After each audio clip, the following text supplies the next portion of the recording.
সহজ রেশন তোমাদের সকলকে স্বাগত। আজকের এই ভিডিওতে আমরা অষ্টম শ্রেণীর প্রথম পর্যায়ক্রমিক মূল্যায়ন 2024 সালের পরিবেশ ও বিজ্ঞান বিষয়ের দুটি নমুনা প্রশ্নপত্রের সেট সম্পূর্ণ উত্তর সহ আলোচনা করব। তো চলো আজকের এই ভিডিওতে আমরা দেখে নিই ক্লাস 8 এর ফার্স্ট ইউনিট টেস্ট 2024 পরিবেশ ও বিজ্ঞান বা সায়েন্স সাবজেক্টের এই প্রশ্নপত্রের উত্তরগুলো। তো প্রথম ইউনিট টেস্টে তোমাদের পূর্ণ মান দেওয়া থাকবে 15, অর্থাৎ 15 নম্বরের পরীক্ষা নেওয়া হবে এবং সেখানে 30 মিনিট সময় দেওয়া থাকবে এবং এপ্রিল মাসের শুরুতে কিন্তু তোমাদের প্রথম ইউনিট টেস্টের পরীক্ষা শুরু হবে। ঠিক আছে, তো চলো আজকের এই ভিডিওতে আমরা দেখে নিই ক্লাস 8 এর ফার্স্ট ইউনিট টেস্ট 2024 পরিবেশ ও বিজ্ঞান বা সায়েন্স সাবজেক্টের এই প্রশ্নপত্রের উত্তরগুলো।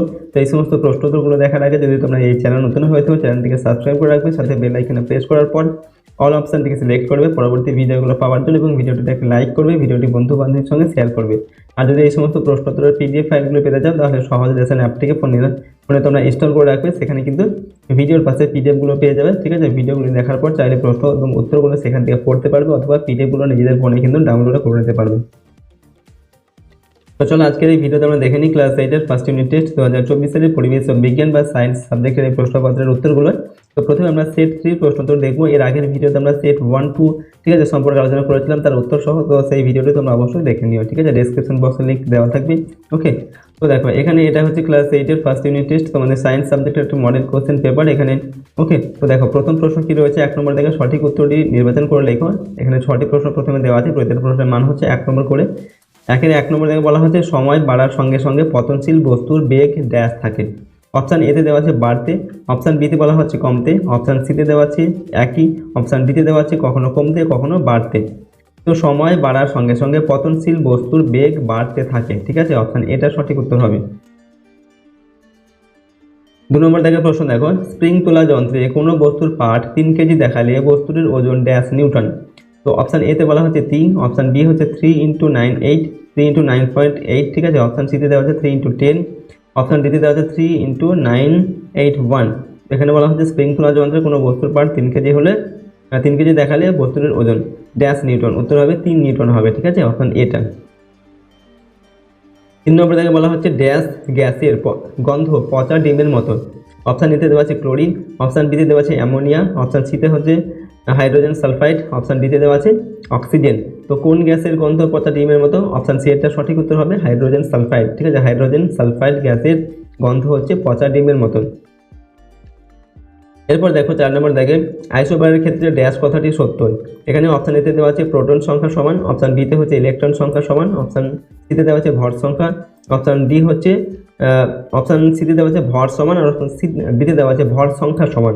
তো আইসোবারের ক্ষেত্রে কোন কথাটা সত্য না ভর সংখ্যা সমান। ঠিক আছে, বিভিন্ন মৌলের পরমাণু যে ঠিক আছে তাদের পরস্পরের যে ভর সংখ্যা, ঠিক আছে প্রোটন আর নিউট্রন সংখ্যার যে সমষ্টি সেই দুটো সমান হয়। ঠিক আছে, তাদেরকে পরস্পরকে বলা হয় আইসোবার। তো আইসোবারের ক্ষেত্রে ভর সংখ্যা সমান এই কথাটি কিন্তু সত্য। পরের প্রশ্ন 5 নম্বর জায়গায় রয়েছে দেহের বর্জ্যকে মূত্রের মাধ্যমে দেহ থেকে বের করে দিতে সাহায্য করে যে অঙ্গ, সেটি হলো অপশান এ হৃৎপিণ্ড, অপশান বি ফুসফুস, অপশান সি যকৃৎ, অপশান ডি হচ্ছে বৃক্ক। তো দেহ থেকে মূত্রের মাধ্যমে ঠিক আছে আমাদের দেহের যে বর্জ্য পদার্থ ঠিক আছে সেটা বের করে দেয় কি বৃক্ক। ঠিক আছে, অপশান ডিটা সঠিক উত্তর হবে। বৃক্ক মূত্রের মাধ্যমে দেহের বর্জ্য পদার্থকে বা রেচন পদার্থকে বাইরে বের করে দেয়। এরপর 6 নম্বর দেখা হচ্ছে প্রোটিন সংশ্লেষ করা প্রধান কাজ হলো অপশান এ মাইটোকন্ড্রিয়ার, অপশান বি হচ্ছে লাইসোজোমের, অপশান সি রাইবোজোমের, অপশান ডিতে দেওয়া আছে গলগি বস্তুর। তো প্রোটিন সংশ্লেষ করা কার প্রধান কাজ? উত্তর হবে রাইবোজোম। ঠিক আছে, রাইবোজোমের প্রধান কাজ হচ্ছে প্রোটিন সংশ্লেষ করা। নেক্সট প্রশ্ন দেখো 2 নম্বর থেকে রয়েছে যে কোনো 3টি প্রশ্নের উত্তর দাও। এখানে প্রতিটা প্রশ্নের মান 1 নম্বর করে দেওয়া আছে, 3 নম্বর। নাম্বার 1-এ দেওয়া আছে প্লবতা কি। তো উত্তর কি লিখবে না তরলে ভাসমান কোনো বস্তুর ওপর ক্রিয়াশীল ঊর্ধ্বমুখী বলই হলো প্রবতা। ঠিক আছে, অর্থাৎ তরলে ভাসমান কোনো বস্তুর ওপর যখন একটা ঊর্ধ্বমুখী বল প্রয়োগ করে তরল সেই বস্তুর ওপর, ঠিক আছে সেটাকে বলা হচ্ছে কি প্রবতা। পরের প্রশ্ন হচ্ছে 2 নম্বর দাগে স্থির তড়িৎ সংক্রান্ত কুলম্বের সূত্রের গাণিতিক রূপটি লেখো। এখানে কুলম্বের যে গাণিতিক রূপ বা গাণিতিক সূত্র সেটা হচ্ছে F = K × Q1 Q2 / R²। ঠিক আছে, সূত্রটা ভালোভাবে মনে রাখবে। ঠিক আছে, কুলম্বের সূত্রের গাণিতিক রূপ এটা। এরপর হচ্ছে 3 নম্বর দাগে ম্যাগনেসিয়াম তারকে তীব্রভাবে উত্তপ্ত করলে কি ঘটবে। তো ম্যাগনেসিয়াম তারকে তীব্রভাবে উত্তপ্ত করলে উজ্জ্বল সাদা শিখায় জ্বলতে থাকবে। ঠিক আছে, উজ্জ্বল সাদা শিখায় জ্বলতে থাকবে। 4 নম্বর দেখা হচ্ছে ড্যাশকে আত্মঘাতী থলি বলে, এখানে শূন্যস্থান পূরণ করতে বলা হচ্ছে। তো উত্তর হবে কি লাইসোজোম। ঠিক আছে, লাইসোজোমকে বলা হয় আত্মঘাতী থলি। ঠিক আছে, ভালোভাবে মনে রাখবে। পরের প্রশ্ন দেখো, এরপর রয়েছে 3 নম্বর দাগে যে কোনো দুটি প্রশ্নের উত্তর দাও, প্রশ্নের মান 2 নম্বর করে, 2 দুগুণে 4 নম্বর। এখানে নাম্বার 1 দেওয়া আছে লিথিয়াম পরমাণুর পরমাণু ক্রমাঙ্ক 3 এবং ভর সংখ্যা 6, পরমাণুটির গঠন চিত্র অঙ্কন করো। ঠিক আছে, এখানে লিথিয়াম পরমাণুর একটা গঠন চিত্র আমাদের কিন্তু অঙ্কন করে দেখাতে হবে। তো লিথিয়াম পরমাণুতে কি আছে, পরমাণু ক্রমাঙ্ক হচ্ছে 3, পরমাণু ক্রমাঙ্ক মানে হচ্ছে পরমাণুর মধ্যে প্রোটন সংখ্যা হচ্ছে 3। তাহলে প্রোটন সংখ্যা 3 হলে কিন্তু ইলেকট্রন সংখ্যাও 3 হবে, অর্থাৎ প্রোটন আর ইলেকট্রন কিন্তু সমান সমান থাকে পরমাণুতে। আর ভর সংখ্যা দেওয়া আছে 6, তো ভর সংখ্যা 6 মানে ভর সংখ্যা প্রোটন সংখ্যা প্লাস নিউটন সংখ্যা। তো প্রোটন সংখ্যা যদি 3 হয় তাহলে নিউটন সংখ্যা কত হবে, নিউটন সংখ্যা 6 থেকে 3 বাদ দিলে 3 হবে। ঠিক আছে, সুতরাং দেখো এটা হচ্ছে আমাদের লিথিয়াম পরমাণু, এবং এর যে নিউক্লিয়াস, এই নিউক্লিয়াসের মধ্যে কি থাকে, প্রোটন থাকে আর নিউট্রন থাকে। যে প্লাসটা হচ্ছে প্রোটন আর যে কিছু নেই এটা হচ্ছে নিষ্ক্রিয়। ঠিক আছে, নিস্তরিত যেটা সেটা হচ্ছে নিউট্রন। তো 3টি আছে নিউট্রন, 3টি আছে প্রোটন, আর 3টি ইলেকট্রন আছে। 3টি ইলেকট্রন নিউক্লিয়াসকে কেন্দ্র করে কিন্তু বাইরে আবর্তন করে। ঠিক আছে, তো প্রথম কক্ষে সর্বাধিক 2টি ইলেকট্রন থাকতে পারে। তো এই একটা ইলেকট্রন 2টি, আর একটা ইলেকট্রন আছে সেটা হচ্ছে দ্বিতীয় কক্ষে চলে যাচ্ছে। ঠিক আছে, এখানে একটা ইলেকট্রন দেওয়া আছে। তো এরকম করে কিন্তু লিথিয়াম পরমাণু গঠন চিত্রটা এখানে অঙ্কন করে দেখা যাবে। তোমাদের লিথিয়াম ছাড়া অন্য যে কোনো পরমাণু কিন্তু দিতে পারে, তো সেই পরমাণুর অনুসারে কিন্তু তোমাদের সেখানে কতগুলো প্রোটন সংখ্যা আছে, কতগুলো নিউট্রন সংখ্যা বা ইলেকট্রন সংখ্যা আছে, সেটা হিসাব করে তোমাদের কিন্তু এরকম একটা চিত্র এখানে দেখাতে হবে। এরপর হচ্ছে 2 নম্বর দাগে ধাতুর 2টি ধর্ম সম্বন্ধে লেখো। ঠিক আছে, তো 1 নম্বর ধর্ম কি, ধাতু স্বাভাবিক অবস্থায় কঠিন। ঠিক আছে, 2 নম্বর হচ্ছে ধাতু স্বাভাবিক অবস্থায় উজ্জ্বল এবং আলো প্রতিফলন করতে পারে। 3 নম্বর হচ্ছে ধাতু তাপ ও তড়িতের সুপরিবাহী। 4 নম্বর হচ্ছে ধাতুকে আঘাত করলে ধাতব শব্দ উৎপন্ন হয়। ঠিক আছে, তো এইগুলো হচ্ছে ধাতুর বৈশিষ্ট্য বা ধাতুর ধর্ম। ঠিক আছে, পরের প্রশ্ন 3 নম্বর দাগে উদাহরণ সহ আইসোবারের সংজ্ঞা দাও। ঠিক আছে, আইসোটোপ, উদাহরণ সহ আইসোটোপের সংজ্ঞা দাও। তো আইসোটোপ কি না, একই মৌলের বিভিন্ন পরমাণুর পরমাণু ক্রমাঙ্ক একই, কিন্তু নিউক্লিয়াসে ভিন্ন সংখ্যক নিউট্রন থাকার জন্য ভর সংখ্যা আলাদা হলে তাদের পরস্পরকে আইসোটোপ বা সমস্থানিক বলে। যেমন ক্লোরিনের 2টি আইসোটোপ হলো, একটা হচ্ছে এখানে ক্লোরিনের নিচেটা হচ্ছে কি পরমাণু ক্রমাঙ্ক, আর ওপরটা হচ্ছে ভর সংখ্যা। তো এখানে এই যে ক্লোরিনের 2টি আইসোটোপ, অর্থাৎ এ একটা পরমাণু, এখানে হচ্ছে ভর সংখ্যা 35, এখানে ভর সংখ্যা হচ্ছে 37, কিন্তু এদের পরমাণু ক্রমাঙ্কগুলো একই। ঠিক আছে, দেখো এই দুটি পরমাণু ক্রমাঙ্ক সমান, অর্থাৎ 17, কিন্তু ভর সংখ্যা আলাদা। প্রথম পরমাণুতে নিউটন সংখ্যা কত, নিউটন সংখ্যা হচ্ছে ভর সংখ্যা থেকে আমাদের পরমাণু ক্রমাঙ্ক বাদ দিলে তো 35 থেকে এখানে 17 বাদ দিলে 18 থাকে।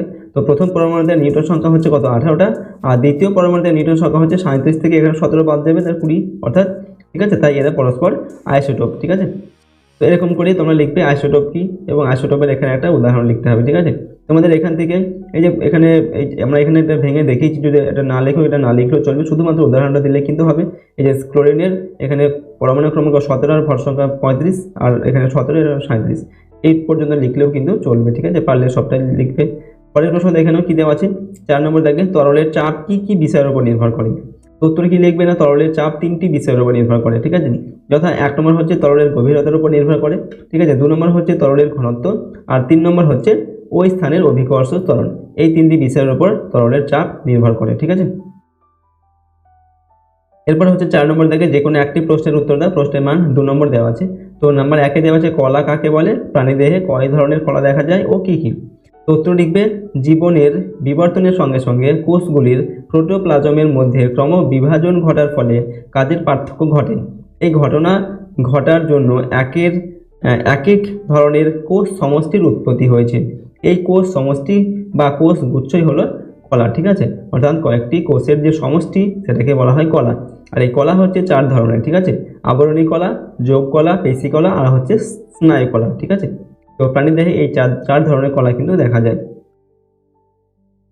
এরপর দেখো 2 নম্বর দাগে রয়েছে কোষ প্রাচীর কি, এর কাজগুলি লেখো। তো কোষ প্রাচীর কি না, কোষ প্রাচীর হচ্ছে উদ্ভিদ কোষের বাইরে যে বিস্তৃত বহিঃকোষীয় ধাত্র থাকে তাকে কোষ প্রাচীর বলে। এটি মৃত, পুরু, শক্ত এবং দৃঢ় হয়। ঠিক আছে, এর কাজ কি, কাজ হচ্ছে কোষ প্রাচীর উদ্ভিদকে অতিরিক্ত সুরক্ষা দিয়ে থাকে। ঠিক আছে, 2 নম্বর হচ্ছে কোষ প্রাচীরের উপস্থিতির জন্যই উদ্ভিদ ও প্রাণীদেহের মধ্যে অন্তঃকোষীয় সংযোগ বৃদ্ধি হয়। জল সাম্য বজায় রাখার কাজ করে। ঠিক আছে, এটা হচ্ছে কোষ প্রাচীরের কাজ। তো এরপর আমরা আরেকটি প্রশ্নপত্রের উত্তর দেখব সেট 4 এর। ঠিক আছে, এখানে দেখো তোমাদের 1 নম্বর জায়গায় রয়েছে সঠিক উত্তরটি নির্বাচন করে লেখো। এখানে প্রথমে দুটি প্রশ্ন দেওয়া আছে, প্রতিটা প্রশ্নের মান 1 করে। নাম্বার 1-এ বলা হচ্ছে চোখের রেটিনাতে অবস্থিত মৃদু আলোর শোষণে সক্ষম অপশান এ চর্বি কোষ, অপশান বি কোন কোষ, অপশান ডি হচ্ছে রড কোষ, অপশান সিতে দেওয়া আছে রড কোষ। তো সঠিক উত্তর আমাদের অপশান সি এরটা হবে রড কোষ। ঠিক আছে, অর্থাৎ চোখের রেটিনাতে অবস্থিত মৃদু আলো শোষণে সক্ষম হচ্ছে রড কোষ। ঠিক আছে, পরের প্রশ্ন 2 নম্বর জায়গায় রয়েছে কোষের মস্তিষ্ক বলা হয় option A nucleus, option B mitochondria, option C হচ্ছে গলগি বডি। তো কোষের নিউক্লিয়াস কাকে বলা হয়? কোষের মস্তিষ্ক কাকে বলা হয়? নিউক্লিয়াসকে। ঠিক আছে, কোষের মস্তিষ্ক বলা হয় নিউক্লিয়াসকে। এরপর 2 নম্বর থেকে নিম্নলিখিত প্রশ্নগুলির উত্তর দাও। ঠিক আছে, প্রশ্নের মান 1 নম্বর করে এখানে 3টি প্রশ্নের উত্তর লিখতে হবে। নাম্বার 1-এ দেওয়া আছে স্নায়ু করার একটি কাজ লেখো। উত্তর কি লিখবে? স্নায়ু করার একটি কাজ হলো উদ্দীপনা পরিবহন করা। ঠিক আছে, স্নায়ু করার কাজ হচ্ছে উদ্দীপনা পরিবহন করা। এরপর হচ্ছে 2 নম্বর স্টেইনিং কি। ঠিক আছে, স্টেইনিং কি না কোষের গঠন ভালোভাবে বোঝার জন্য নানা রঙের রাসায়নিক পদার্থ ব্যবহার করা হয়, এই প্রক্রিয়াকে স্টেইনিং বলে। 3 নম্বর দাগে হচ্ছে খুব শুকনো ও ঠান্ডা পরিবেশে বসবাসকারী প্রাণীদের দেহ তরল বরফে পরিণত হয় না কেন? উত্তর কি হবে না অ্যান্টিফ্রিজ প্রোটিনের উপস্থিতির জন্য খুব শুকনো ও ঠান্ডা পরিবেশে বসবাসকারী প্রাণীদের দেহ তরল বরফে পরিণত হয় না। ঠিক আছে, তো অ্যান্টিফ্রিজ প্রোটিন থাকার জন্যই কিন্তু খুব শুকনো এবং ঠান্ডা জায়গায় বসবাস করলেও ঠিক আছে বসবাসকারী প্রাণীদের দেহ তরল বা দেহের মধ্যে যে তরল রয়েছে রক্ত, ঠিক আছে রক্তরস, এগুলো বরফে পরিণত হয় না। এরপর দেখো 3 নম্বর দেখে সঠিক উত্তরটি নির্বাচন করো। এখানে 4টি প্রশ্নের উত্তর লিখতে বলা হচ্ছে, প্রতিটা প্রশ্নের মান 1 নম্বর করে। নাম্বার 1-এ দেওয়া আছে তরলের ঘনত্ব বাড়লে প্লবতার মান অপশান এতে দেওয়া আছে কমে, অপশান বি বাড়ে, অপশান সি একই থাকে, অপশান ডিতে দেওয়া আছে প্রথমে কমে ও পরে বাড়ে। তো তরলের ঘনত্ব বাড়লে তরলের যে প্লবতার মান সেটাও কিন্তু বাড়ে। অপশান বি এরটা সঠিক উত্তর হবে। 2 নম্বর দাগের প্রশ্ন দেখো পরমাণু কেন্দ্রের মোট প্রোটন সংখ্যাকে বলে অপশান এ ভর সংখ্যা, অপশান বি ভার সংখ্যা, অপশান সি হচ্ছে পরমাণু ক্রমাঙ্ক, অপশান ডিতে দেওয়া আছে পারমাণবিক গুরুত্ব। তো পরমাণু কেন্দ্রের মোট প্রোটন সংখ্যা, ঠিক আছে পরমাণুর কেন্দ্রে যে মোট প্রোটন সংখ্যা থাকে সেটাকে কি বলা হয়? সেটাকে বলা হয় পরমাণু ক্রমাঙ্ক। অপশান সি এটা সঠিক উত্তর হবে। ঠিক আছে, পরমাণুর মধ্যে উপস্থিত মোট প্রোটন সংখ্যার যে মোট প্রোটন সংখ্যা সেটাকে বলা হয় পরমাণু ক্রমাঙ্ক।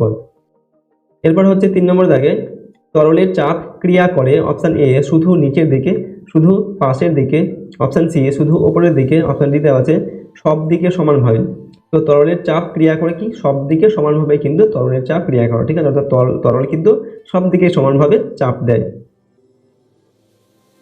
পরের প্রশ্ন 4 নম্বর দাগে কঠিন থেকে সরাসরি বাষ্পে পরিণত হওয়ার ঘটনাকে বলা হয় অপশান এ বাষ্পায়ন, অপশান বি গলন, অপশান সি হচ্ছে ঊর্ধ্বপাতন, অপশান ডি হচ্ছে ঘনীভবন। তো কঠিন থেকে সরাসরি যদি বাষ্পে পরিণত হয় সেই ঘটনাকে কি বলা হয়? ঊর্ধ্বপাতন বলা হয়। ঠিক আছে, আর বাষ্পায়ন মানে কি তরল থেকে বাষ্পে পরিণত হওয়া, সেটা হচ্ছে বাষ্পায়ন। আর গলন হচ্ছে কি কঠিন থেকে তরলে পরিণত হওয়া, সেটা হচ্ছে গলন। আর ঘনীভবন কি ঘনীভবন হচ্ছে তরল থেকে কঠিনে পরিণত হওয়া, সেটা হচ্ছে ঘনীভবন। ঠিক আছে, এরপর দেখো 5 নম্বর দেখে যে তাপমাত্রায় জলের সর্বোচ্চ ঘনত্ব 1 গ্রাম প্রতি ঘন সেন্টিমিটার হয় তা হলো option A 0 degree Celsius, option B 100 degree Celsius, option C 4 degree Celsius, option ডিতে দেওয়া আছে 25 ডিগ্রি সেলসিয়াস। তো এখানে বলা হচ্ছে যে তাপমাত্রায় জলের সর্বোচ্চ ঘনত্ব 1 গ্রাম প্রতি ঘন সেন্টিমিটার হয় সেটা হচ্ছে 4 ডিগ্রি সেলসিয়াস। ঠিক আছে, 4 ডিগ্রি সেলসিয়াস উষ্ণতায় জলের সর্বোচ্চ ঘনত্ব 1 গ্রাম পার ঘন সেন্টিমিটার হয়। পরের প্রশ্ন 4 নম্বর দেখে যে কোনো দুটি প্রশ্নের উত্তর দাও। প্রশ্নের মান হচ্ছে 2 নম্বর করে 1 নম্বর করে দেওয়া আছে, 2 নম্বর দেওয়া আছে দুটি প্রশ্নের জন্য। তো নাম্বার 1-এ দেওয়া আছে শূন্যস্থান পূরণ করো। তরলের গভীরতা বাড়লে তরলের চাপ কি হবে? বাড়ে। তরলের গভীরতা যত তরলের গভীরে যাওয়া যাবে তরলের চাপও কিন্তু তত বাড়বে। নাম্বার 2 বায়ুর চাপ মাপা হয় কোন যন্ত্রের সাহায্যে? তো বায়ুর চাপ মাপা হয় ব্যারোমিটার যন্ত্রের সাহায্যে। ঠিক আছে, ব্যারোমিটার যন্ত্রের সাহায্যে বায়ুর চাপ মাপা হয়। এরপর হচ্ছে 3 নম্বর দাগে একটি সমযোজী ও একটি তড়িৎযোজী যৌগের উদাহরণ দাও। তো একটি সমযোজী যৌগ কি? একটি সমযোজী যৌগ হলো জল যার সংকেত H2O, এবং একটি তড়িৎযোজী যৌগ হলো সাধারণ লবণ যার সংকেত হচ্ছে NaCl। পরের প্রশ্ন দেখো 5 নম্বর দাগে যে কোনো দুটি প্রশ্নের উত্তর এখান থেকে লিখতে বলা হচ্ছে, প্রতিটা প্রশ্নের মান 2 নম্বর করে, 2 দুগুণে 4 নম্বর দেওয়া আছে। নাম্বার 1-এ দেওয়া আছে বাঁধ নির্মাণ করার সময় বাঁধের তলদেশ উপরের অংশের তুলনায় বেশি চওড়া করা হয় কেন? ঠিক আছে, অর্থাৎ নিচের অংশ বেশি চওড়া করা হয়, উপরের অংশ কম চওড়া করা হয় কেন? তার কারণটা কি না, আমরা জানি তরলের চাপ গভীরতার উপর নির্ভর করে, অর্থাৎ গভীরতা যত বৃদ্ধি পায় চাপও তত বাড়ে। এর ফলস্বরূপ বাঁধের উপরের অংশের তুলনায় নিচের অংশের জল বেশি পার্শ্ব চাপ প্রদান করে। ঠিক আছে, জলের এই চাপ যাতে বাঁধ সহ্য করতে পারে তার জন্য নদীর বাঁধের তলদেশ চওড়া করা হয়। ঠিক আছে, তো যেহেতু নদীর যে নিচের দিকে জলের চাপটা বেশি, সেই জন্য কিন্তু নিচের দিকের বাঁধটাও চওড়া করা হয়। ঠিক আছে, এই কারণে। পরের প্রশ্ন দেখুন, এখানে 2 নম্বর দেখে প্লবতা কাকে বলে, এটি কোন কোন বিষয়ের উপর নির্ভর করে? উত্তর কি লিখবেন? যখন কোনো বস্তুকে কোনো তরলে ডোবানো হয় তখন ওই তরল বস্তুর উপর একটি ঊর্ধ্বমুখী বল প্রয়োগ করে। ঠিক আছে, এই বলটিকে প্লবতা বলা হয়। আর প্লবতা কোন কোন বিষয়ের উপর নির্ভর করে? প্লবতা 3টি বিষয়ের উপর নির্ভর করে। একটা হচ্ছে বস্তুর আয়তন, 2 নম্বর হচ্ছে তরলের ঘনত্ব, আর 3 নম্বর হচ্ছে ওই স্থানের অভিকর্ষ ত্বরণ। এই 3টি বিষয়ের উপর প্লবতা নির্ভর করে। পরের প্রশ্ন দেখো, 3 নম্বর থেকে বলা হচ্ছে রাদারফোর্ডের পরমাণু মডেলের সংক্ষেপে বিবরণ দাও। তো আমরা এখানে উত্তর লিখছি, বিশেষ পরীক্ষার মাধ্যমে বিজ্ঞানী রাদারফোর্ড পরমাণু সম্বন্ধে কিছু সিদ্ধান্তে পৌঁছেছিলেন। একেই রাদারফোর্ডের পরমাণু মডেল বলে। তার মতে 1 নম্বর হচ্ছে পরমাণুর মধ্যে বেশিরভাগ জায়গায় ফাঁকা। 2 নম্বর হচ্ছে পরমাণুর প্রায় সমস্ত ভরই তার মাঝখানে অতি অল্প জায়গায় জড়ো হয়ে থাকে। তিনি এই ভারী অংশের নাম দিলেন নিউক্লিয়াস বা কেন্দ্রক। ঠিক আছে, 3 নম্বর হচ্ছে পরমাণুর নিউক্লিয়াসের মধ্যেই তার সমস্ত ধনাত্মক আধান সীমাবদ্ধ থাকে। 4 নম্বর হচ্ছে নিউক্লিয়াসকে কেন্দ্র করে ইলেকট্রনগুলো নানান বৃত্তাকার পথে ঘুরছে। এটাই হচ্ছে রাদারফোর্ডের পরমাণুর মডেল বা রাদারফোর্ডের পরমাণু মডেলের স্বীকার্য বিষয়। ঠিক আছে, এরপরের প্রশ্ন দেখো, 4 নম্বর দেখে আইসোবার কাকে বলে, উদাহরণ দাও। এখানে আমরা উত্তর লিখছি, ভিন্ন মৌলের যেসব পরমাণুর ভর সংখ্যা অর্থাৎ নিউটন ও প্রোটন সংখ্যার সমষ্টি সমান তাদের পরস্পরকে আইসোবার বলে। যেমন হচ্ছে এখানে হাইড্রোজেন আর হিলিয়ামের দেখো এখানে ভর সংখ্যা কিন্তু একই, কিন্তু এদের যে নিচের যে পরমাণু ক্রমাঙ্ক সেটা আলাদা, তার জন্য এরা হচ্ছে পরস্পরের আইসোবার। ঠিক আছে, অর্থাৎ এটা হচ্ছে ভর সংখ্যা 3, এখানেও ভর সংখ্যা 3, অর্থাৎ এদের যে প্রোটন সংখ্যা আর নিউটন সংখ্যার সমষ্টি সেগুলো কিন্তু সমান। ওদেরকে পরস্পরকে বলা হয় কি, আইসোবার। ঠিক আছে, এখানে দেখো আমরা ক্লাস 8-এর ফার্স্ট ইউনিট টেস্ট 2024 সালে তোমাদের সায়েন্স সাবজেক্টের 2টি মডেল প্রশ্নপত্রের সম্পূর্ণ উত্তর সম্পর্কে কিন্তু আলোচনা করলাম। প্রতিটি প্রশ্নোত্তর কিন্তু তোমাদের ফার্স্ট ইউনিট টেস্টের পরীক্ষার জন্য খুবই গুরুত্বপূর্ণ। তাই সমস্ত প্রশ্নোত্তরগুলো অবশ্যই তোমরা ভালোভাবে মুখস্থ করবে এবং প্র্যাকটিস করবে। আর এই চ্যানেলে যদি তোমরা নতুন হয়ে থাকো চ্যানেলকে প্লিজ সাবস্ক্রাইব করে রাখবে, সাথে বেল আইকনে প্রেস করার পর অল অপশানটিকে সিলেক্ট করবে পরবর্তী ভিডিওগুলো পাওয়ার জন্য, এবং ভিডিওটিতে একটি লাইক করবে, ভিডিওটি বন্ধু বান্ধবীর সঙ্গে শেয়ার করবে। এবং যদি তোমরা এই সমস্ত প্রশ্নোত্তরের পিডিএফ ফাইলগুলো নিতে চাও তাহলে সহজ লেসন অ্যাপটিকে ফোন ইনস্টল করবে, সেখানে ভিডিওর পাশে পিডিএফগুলো দেওয়া থাকবে, চাইলে সেখান থেকে প্রশ্ন এবং উত্তরগুলো তোমরা পড়তে পারবে, অথবা পিডিএফগুলো নিজেদের ফোনে ডাউনলোডে কিন্তু করে নিতে পারবে। তো চলো আজকের এই ভিডিওটিকে আমরা এখানে শেষ করছি। সম্পূর্ণ ভিডিওটি দেখার জন্য অসংখ্য ধন্যবাদ।